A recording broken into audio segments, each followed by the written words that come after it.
Hello everyone, welcome back to my channel. कैसे हैं आप सब लोग? I hope everyone is doing well.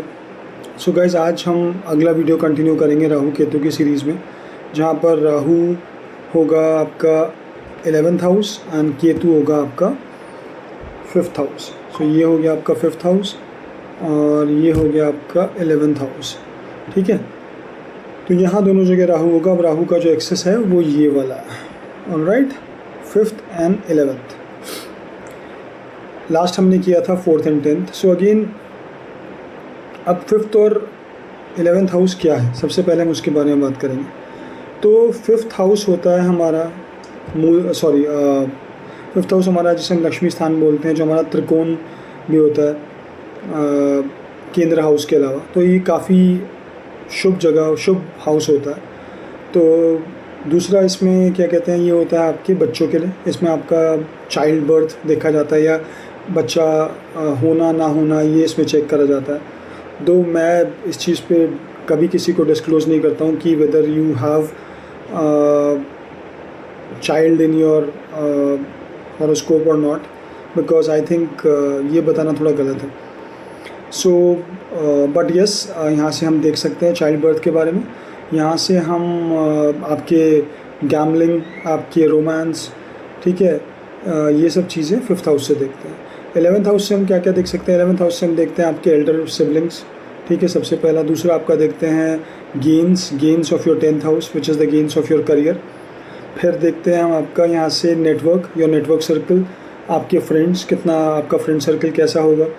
तो ये सब चीज़ें हम 11th हाउस से देखते हैं। अगेन, जैसे मैंने आपको लास्ट में ही बताया था कि हमारे कुछ उपचय हाउस होते हैं, जिनमें से एक होता है 3, एक होता है 6, एक सेकेंड,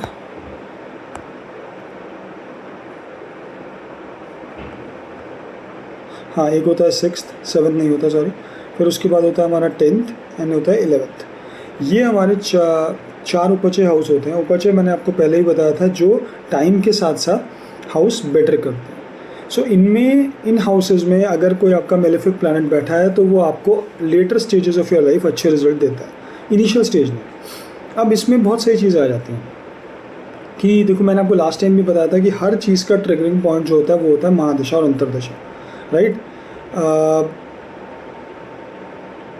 महादशा और अंतरदशा के बिना आए हुए प्लैनेट जो जहाँ पर भी बैठा है वहाँ के रिजल्ट्स देगा नहीं देगा वो उस पर डिपेंड करता है। महादशा आ जाती है तो डेफिनेटली वो हाउस एक्टिवेट हो जाता है और हम उसके रिजल्ट्स भी एक्सपीरियंस करते हैं। अगर आप लोग देखना चाहें तो मैंने काफ़ी पहले अपने चैनल पे एक वीडियो बनाई थी कि हाउ टू इंटरप्रेट अ महादशा। आप लोग उसको जाके देखें, उसमें आपको पता लगेगा कि किस तरीके से एक महादशा में एक हाउस हमारा एनलाइटन होता है, वहाँ पे बैठे प्लैनेट्स एक्टिवेट होते हैं और किस तरीके से वो रिजल्ट्स देते हैं, ठीक है। तो महादशा बहुत इंपॉर्टेंट है। फिर उसके बाद सेकंड टाइम आता है अंतरदशा। बट अगर किसी प्लैनेट के आपको या किसी हाउस के आपको प्रॉपर रिजल्ट्स लेने हैं तो उस हाउस या उस प्लैनेट की, पर्टिकुलरली उस प्लैनेट की महादशा आना आपके लिए बहुत ज़रूरी है, ठीक। अब सपोज़ कीजिए कि और टाइम पे आनी ज़रूरी है। अब राहु, जैसे मैंने बोला आपको 11th हाउस में, बिकॉज मेलेफिक है, उपचय हाउस में है, अच्छा रिजल्ट देगा।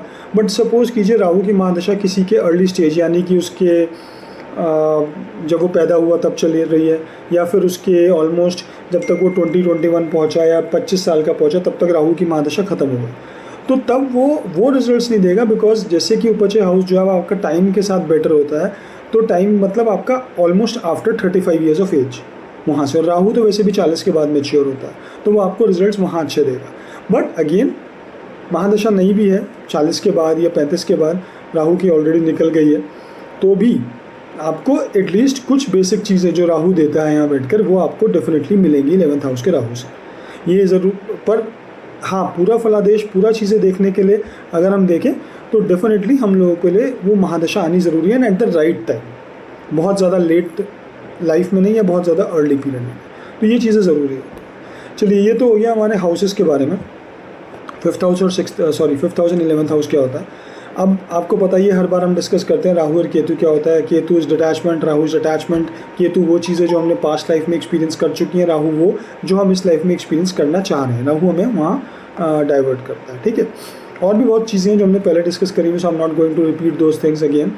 सो लेट्स क्विकली स्टार्ट कि केतु यहाँ पर क्या फल देगा और राहु यहाँ पर क्या फल देगा। And obviously we are not talking about science and other planets aspects and other things. हम लोग सिर्फ प्लेन इसको देख रहे हैं कि राहु अगर खाली यहाँ पर सिर्फ एक हाउस में बैठा है, केतु एक हाउस में बैठा है, तो वो रिजल्ट्स क्या होते हैं। तो देखिए, सबसे पहले बात करते हैं फिफ्थ हाउस में।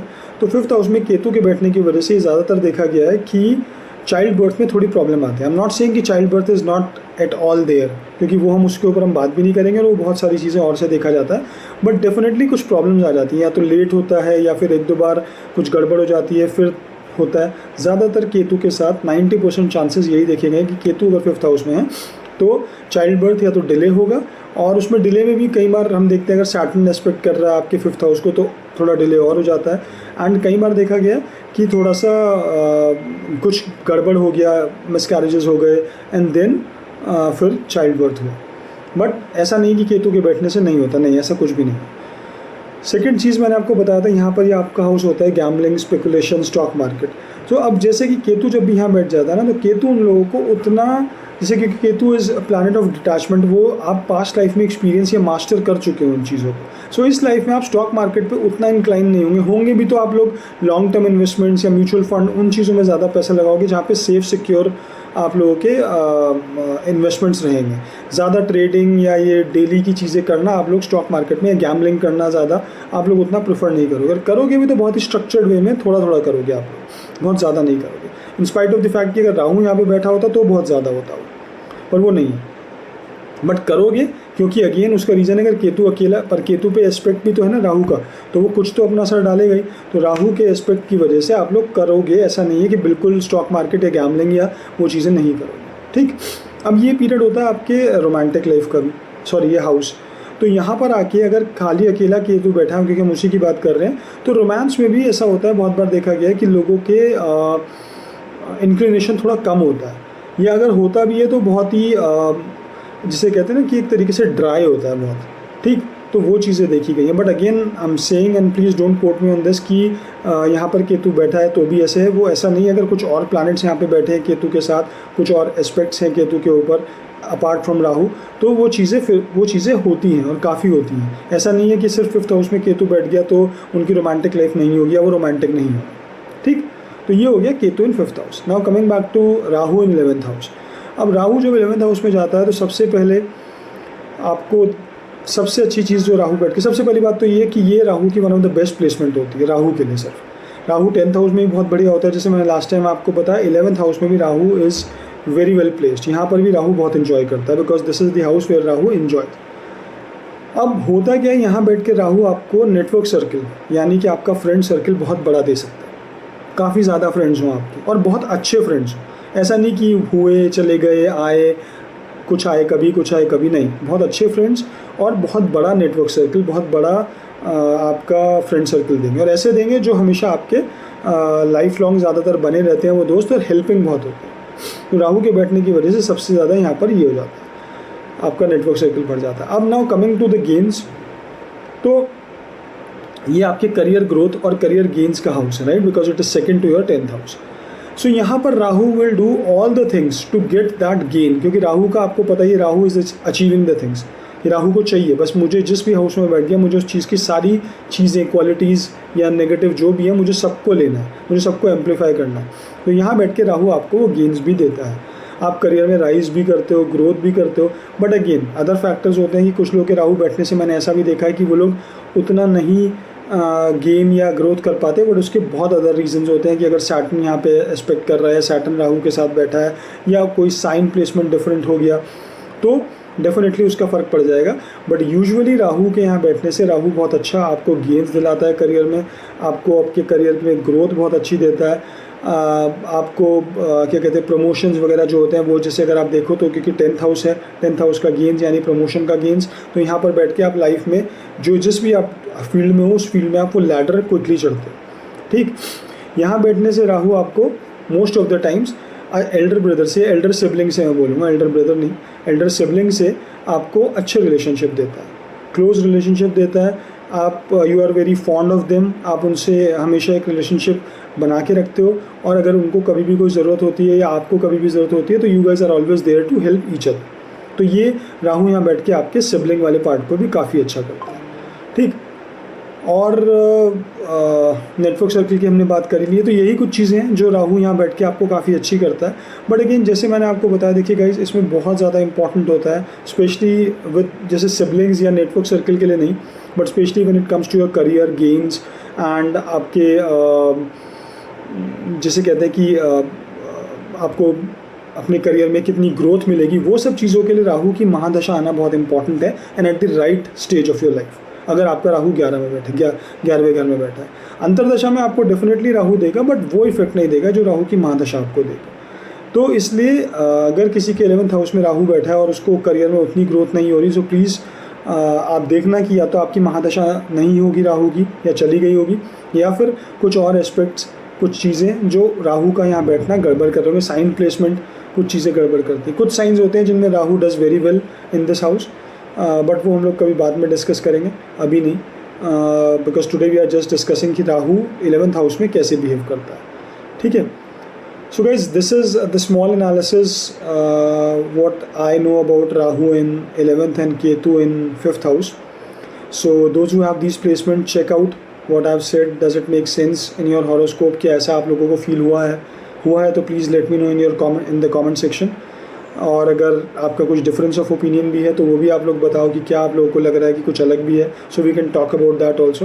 बट अगेन उसमें काफ़ी सारी चीज़ें इंक्लूड होती हैं। अगर आपका प्लेन राहु और केतु बैठा है then things should be same, but otherwise अगर उसमें क्या कहते हैं एस्पेक्ट का डिफरेंस हो या साइन का डिफरेंस हो या कुछ और प्लैनेट्स बैठे हो, तो it makes the things little different. जैसे आप अगर इस चार्ट में भी देखोगे तो यहाँ से अगर आप देखते हो तो Mars is expecting this house with the 8th aspect to Rahu. ठीक है, तो वो थोड़ा सा अगेन इसके लिए नेगेटिव हो जाएगा, because that is the 8th aspect of Mars. तो यहाँ पे चीज़ें काफ़ी सारी चेंज हो जाएंगी। ठीक है, वो 8th house, 8th sign, 8th आई की क्वालिटीज़ इसमें इंक्लूड होने लगेंगी with Rahu and Mars. And Rahu and Mars doesn't actually are not friendly planets to each other, तो वो भी एक प्रॉब्लम होती है। ठीक, तो इसी तरीके से हम चीज़ों को एनालाइज करते हैं। सो गाइज़ मैं और भी वीडियोस आप लोगों के लिए जल्दी ला रहा हूँ। राहु केतु की सीरीज़ हमारी ऑलमोस्ट ख़त्म होने वाली है, उसके बाद I will be starting other series also with other planets in all houses. फिर हम साइंस का भी लेंगे एंड फ्यू थिंग्स, मैं कुछ जेमिनी के, जिसमें मैंने आपको लास्ट टाइम बताया था कि योगिनी दशा के बारे में, ऐसी जेमिनी एस्ट्रोलॉजी होती है जैसे दिस इज़ पराशर। तो Jaimini astrology is also very good, जहाँ पर एस्पेक्ट्स डिफरेंट होते हैं। मैंने कुछ वीडियो बना भी रखी है उसके ऊपर अपने चैनल में, अगर आप चाहें तो जाके देख सकते हैं। But we will start those also, because Gemini के अपने अलग एस्पेक्ट्स, अलग चीज़ें होती हैं, those work very good and उसमें देखना काफ़ी ईजी भी होता है। आप डायरेक्टली जाके कुछ 2-4 आपकी चीज़ें होती हैं वो फॉलो करो तो आपको चीज़ें काफ़ी अच्छी समझ में आने लगती हैं। So will be making videos on those also. So slowly and gradually will be talking about all those things. So guys, for all these, just subscribe to the channel, like the video, comment and share the video as much as you guys can. Or also, if you don't know your astrological placements and your signs and everything, you guys can come to my website, which जिसका link मैं आप लोगों को share करूँगा description में, and I can give you your full report and consultation also if you guys need that. Okay? चलिए guys, thank you so much. Bye.